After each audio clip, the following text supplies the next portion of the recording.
Good morning जी, बहुत बहुत स्वागत है आपका। बात करेंगे नेपाल क्रिकेट को लेकर के जो हमारे पास खबर है उसकी आज चर्चा होगी और होनी भी चाहिए, क्योंकि नेपाल क्रिकेट के लिए नहीं बल्कि वर्ल्ड क्रिकेट के लिए एक बड़ी खबर है। वर्ल्ड क्रिकेट इसलिए कह रहा हूं क्योंकि नेपाल क्रिकेट को अगर कोई शख्स वर्ल्ड क्रिकेट पर स्टैब्लिश कर पाया है उसका नाम है संदीप लामिछाने। और संदीप लामिछाने को जो है कोर्ट ने, जो स्थानीय हाई कोर्ट है, उसने निर्दोष मान लिया है। पूरा का पूरा मामला आपको पता है कि माइनर के साथ जो है वो रेप एलिगेशंस थे और उसके बाद बाकायदा एक अरेस्ट वारंट जारी होता है, उनको नेपाल आने के लिए कहा जाता है। इंटरपोल भी इन्वॉल्व होती है। लेकिन कुल मिलाकर के एक लंबी जद्दोजहद जिसमें संदीप लामिछाने का हमेशा से कहना यह था कि मुझे ऊपर वाले पर भरोसा है, ऑल माइटी पर ट्रस्ट है, भगवान पर भरोसा है और मैं अंत तक लड़ता रहूंगा और सत्य की ही जीत होगी। इस तरह की बातें वो कहते थे। अच्छी चीज इस दौरान ये रही कि नेपाल के जो क्रिकेट फैंस थे उन्होंने संदीप लामिछाने का साथ नहीं छोड़ा। आज भी जब से ये खबर आई है, everyone was shouting for him कि भाई आपका जो सबसे बेस्ट खिलाड़ी है वो अब आपकी टीम में आ चुका है। संदीप लामिछाने के बारे में आप जानते हैं, वो दिल्ली कैपिटल्स के लिए खेल चुके हैं आईपीएल में। आई थिंक उनके 11 विकेट्स भी हैं। इसके अलावा वो बीबीएल खेल चुके हैं। इसके अलावा वो मेरे ख्याल से ये भी खेल चुके हैं। हाँ, सीपीएल भी खेल चुके हैं। वो सीपीएल भी खेल चुके हैं, तो वेस्ट इंडीज की कंडीशंस को बहुत अच्छे तरीके से जानते हैं। श्रीलंका प्रीमियर लीग खेल चुके हैं, तो बहुत बड़ा एक प्लस है। पूर्व कप्तान रह चुके हैं। अभी रोहित पौडेल की कप्तानी में ये टीम आगे जाएगी। बट सबसे बड़ा जो अनाउंसमेंट इसके बाद हुआ कि नेपाल क्रिकेट एसोसिएशन ने ये अनाउंस किया है कि भाई हम इंटेंडेड हैं इस चीज को लेकर के कि हम उसे यूएसए और वेस्ट इंडीज भेजेंगे। सबसे बड़ी बात यह है। और मुझे वो जिक्र भी याद आता है, उनका ट्वीट भी एक याद आता है जब टीम अनाउंस हुई थी। उन्होंने कहा था कि जो है इन सारी की सारी चीजों पर एक वक्त पर पर्दा हटेगा, सच सामने निकल कर आएगा, मुझे भगवान पर भरोसा है, तब तक आप सपोर्ट करते रहिए। इस तरह की बातें। दादा, पूरी खबर यही है, लेकिन आप किस तरीके से देख रहे हो? Sandeep Lamichhane after all what it went, उसके बाद आना, परफॉर्म करना एक अलग चीज है। बट जिस तरीके से उनका एक करियर रहा था इनिशियली, नेपाल की क्रिकेट को ऊपर लाने पे राशिद खान का उन्होंने रिकॉर्ड तोड़ा हुआ है। ओडीआई में सबसे तेज, आई थिंक 42 गेम्स में 100 विकेट्स ले रखे हैं। क्या बोलोगे, किस तरीके से आप देखते हो इस चीज को? क्योंकि नेपाल के लिए इससे बड़ी खबर नहीं है कोई। एशिया कप में खेले थे, मुझे याद नहीं आ रहा है। एशिया कप में तो नहीं वो नहीं नहीं पार्ट नहीं थे ना। नहीं तो नहीं नहीं। उस टाइम पे शायद मोंटी देसाई को ये सवाल पूछे गए थे कि संदीप लामिछाने का क्या क्या चल रहा है, आप उनसे बातचीत कर रहे हो कि नहीं, क्योंकि उस टाइम पे ऑलरेडी ट्रायल में था मैटर।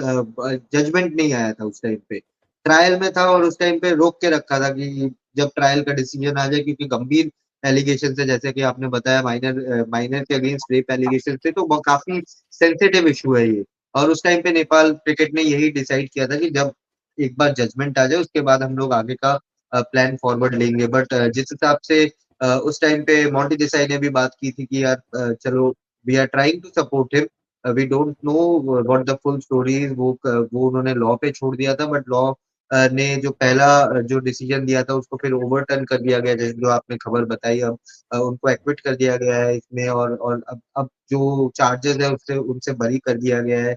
और नेपाल क्रिकेट की तरफ से आई थिंक अगर कोई चार्जेस नहीं है तो it doesn't make any sense. Football में भी ये सब चीजें थी। मुझे याद है मैनचेस्टर सिटी के फॉर्मर प्लेयर थे बेंजामिन मेंडी, जो फ्रांस के वर्ल्ड कप विनर रह चुके हैं। जैसे ही वो एलिगेशन प्रूफ है, जब तक एलिगेशन चल रहे थे क्लब ने उनको सपोर्ट किया था, वो खेल भी रहे थे। बट जैसे ही एक टाइम पे एलिगेशन मतलब कोर्ट ने फैसला दे दिया कि ये है case, this is a legit case, तो उन्होंने साथ साथ सस्पेंड कर दिया था उनको। और वो फिर जेल में भी थे काफी टाइम तक। अभी वो फ्रांस वापस जा चुके हैं, वहां के लीग में खेल रहे हैं, वो अलग बात है। इसका और बहुत मौजूद एग्जांपल मोहम्मद शमी है। मोहम्मद शमी का कॉन्ट्रैक्ट मोहम्मद रह गया शमी, था मोहम्मद और शमी मोहम्मद ऑफ शमी कोर्स। उसके बाद जब तक एलिगेशंस खारिज नहीं हुए पूरी तरीके से, तब तक जो है वो इंडियन टीम ने उन्हें कॉन्ट्रैक्ट नहीं दिया था। बिल्कुल बिल्कुल। तो मेरा पॉइंट यही है कि ठीक है, बहुत गंभीर एलिगेशन है। अब देखिए, अब ये पूरी बोर्ड के ऊपर है कि वो क्या सस्पेंड करना चाहते हैं या उनको कंटिन्यू करना चाहते हैं। इसके भी दो साइड्स है। अगर आप उनको सस्पेंड कर देते हो, वो अगर फिर जैसे निर्दोष साबित होते हैं, तो फिर आपको थोड़ा सा कहीं ना कहीं गिल्ट फीलिंग होगा कि यार इसने कुछ नहीं किया, इसके अगेंस्ट फेक एलिगेशन थे, जो भी थे प्रूफ नहीं हो पाया, प्रूफ नहीं था, कुछ नहीं था। अल्टीमेटली वो एलिगेशन फेक ही हुए अगर आप प्रूफ नहीं दिखा पाए in the law of court. So वहां पे थोड़ा सा बोर्ड के तरफ भी, और अगर आपके एलिगेशन प्रूव हो जाते हैं और आप उसको खिला रहे हो, तो बोर्ड के अगेंस्ट पूरी जनता चली जाएगी कि अरे आपको पता था ये ऐसा हो रहा है और आपने फिर भी उन्हें खिलाया। सो थोड़ा सा ट्रिकी हो जाता है रिस्पेक्टिव बोर्ड्स के लिए कि क्या हो रहा है। बीच में हमने श्रीलंका के प्लेयर का भी देखा था मैं नाम भूल रहा, भानुका राजापक्षा ही थे जो ऑस्ट्रेलिया में T20 वर्ल्ड कप के टाइम पे जो एलिगेशन उनके अगेंस्ट लगे थे, वो माइनर नहीं थे, वो एडल्ट थे जिनके जो एलिगेशन लगे थे, फिर वो ऑस्ट्रेलिया में फंस गए थे, उनका केस चला था वहां पे। सो ऐसी चीजें ऐसा नहीं है कि फर्स्ट टाइम हो रही है, but the good thing is कि अभी जब जब सब सारे एलिगेशन खारिज हो चुके हैं, कोर्ट ने उनको निर्दोष साबित कर दिया है, तो I think he should be reinstated. और अगर वो T20 वर्ल्ड कप के पार्ट होते हैं तो नेपाल स्क्वाड इसको कैसा देखती है, क्योंकि काफी यंग टीम है, उनके कप्तानी में काफी प्लेयर्स उनके अंडर खेल चुके हैं, तो आफ्टर ऑल सच एलिगेशंस और जो भी मीडिया ट्रायल हुआ, न्यूज़पेपर्स में खबरें छपी, सारे मीडिया में खबरें छपी, टीम उसको कैसे लेती है वो इम्पोर्टेंट होगा। आई थिंक उनको सिलेक्ट करने से पहले क्रिकेट नेपाल क्रिकेट और सारी टीम मैनेजमेंट, सारे प्लेयर्स के साथ एक मीटिंग होनी चाहिए बिफोर पिकिंग हिम और announcing him in the team. Australia में मेरे ख्याल से जो थे वो धनुष का गुनाथलिका थे, शायद गुनाथलिका थे। I am sorry, I am very sorry, Bhanuka Rajapaksa. नहीं ऐसा कुछ नहीं है। हाँ, भानुका राजपक्षा को लेकर के लेकिन लोग एलिगेशंस ना बताने लग जाएं, गुनाथलिका थे। लेकिन इस पर अगर आप एक चीज देखें, मेरे ख्याल से, लेकिन अगर इसका क्रिकेटिंग एंगल देखें, ऑब्वियसली एलिगेशन पर हमने बात करी, ओवरटर्न होने पर हमने बात करी, वो एक तरीके से वो चीजें सब अपनी तरफ है, बट उनके आने से निश्चित तौर पर नेपाल की टीम को जो कॉन्फिडेंस मिलेगा, ही नो अबाउट सीपीएल, मतलब सीपीएल की कंडीशंस उनको पता है, कैरेबियन प्रीमियर लीग में क्या हो रहा है, कहाँ क्या हो रहा है, ये सब उन्हें पता है।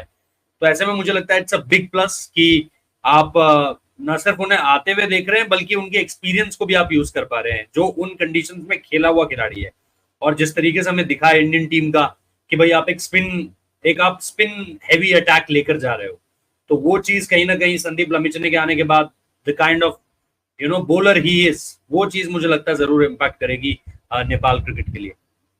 और वो सारे प्लेयर्स के अगेंस्ट खेल चुके हैं, इंडियन प्रीमियर लीग में इंडियन प्लेयर्स के अगेंस्ट भी खेल चुके हैं, बाहर की लीग में बाहर के प्लेयर्स के अगेंस्ट भी खेल चुके हैं। सो पता रहता है कि कौन सा प्लेयर कौन से डायरेक्शन में मार रहा है या मार सकता है, या कहाँ पे उसके वीक पॉइंट्स है, स्ट्रॉन्ग पॉइंट्स है। अगर आप देखें तो वो सारे PSL भी खेल चुके हैं, बांग्लादेश प्रीमियर लीग भी खेल चुके हैं, लंका प्रीमियर लीग भी खेल चुके हैं, CPL का जिक्र आपने किया है, शायद IL T20 भी खेल चुके हैं, तो T10 लीग जो होती थी अरेबिया सऊदी में, वो भी दुबई में वो भी खेल चुके हैं, अबू धाबी T10 जो होती थी। सो काफी एक्सपीरियंस प्लेयर है, और जैसे कि आपने स्टार्टिंग में बोला कि उन्होंने नेपाल क्रिकेट को कहीं ना कहीं पारस खड़का के बाद उन्होंने ग्लोबली एस्टेब्लिश किया था। पारस खड़का ने फर्स्ट स्टेप लिया था as a captain, Sandeep Lamichhane ने वो नाम किसी और दूसरे लेवल पे वो ले गए थे, क्योंकि IPL खेलना एक नेपाल क्रिकेटर के लिए काफी बड़ी बात है। यस, तो भाई आप लोगों को क्या लगी ये खबर, हमें जरूर बताइए इस चीज के बारे में, क्योंकि नेपाल क्रिकेट को लेकर के दीवानगी बहुत जबरदस्त है। हम लोगों को खुद पर्सनली मैसेज आते हैं कि नेपाल क्रिकेट को फॉलो कीजिए, नेपाल क्रिकेट को लेकर के वीडियोस कीजिए, और हमें नहीं लगता कि नेपाल क्रिकेट पर शुरू करने से पहले इससे बढ़िया कोई वीडियो हो सकता था। हम लगातार इस टीम के बारे में चर्चा करते रहेंगे, आगे भी कोशिश करेंगे कि आपको नेपाल क्रिकेट के बारे में भी लगातार अपडेट्स दी जा सके। बट फिलहाल thank you so much for watching this video, और सब्सक्राइब करके जरूर जाइएगा, वीडियो को लाइक कीजिएगा, कमेंट में बताइए ये क्या मीन करता है नेपाल के लोगों के लिए संदीप लामिछने का आना। Thank you so much.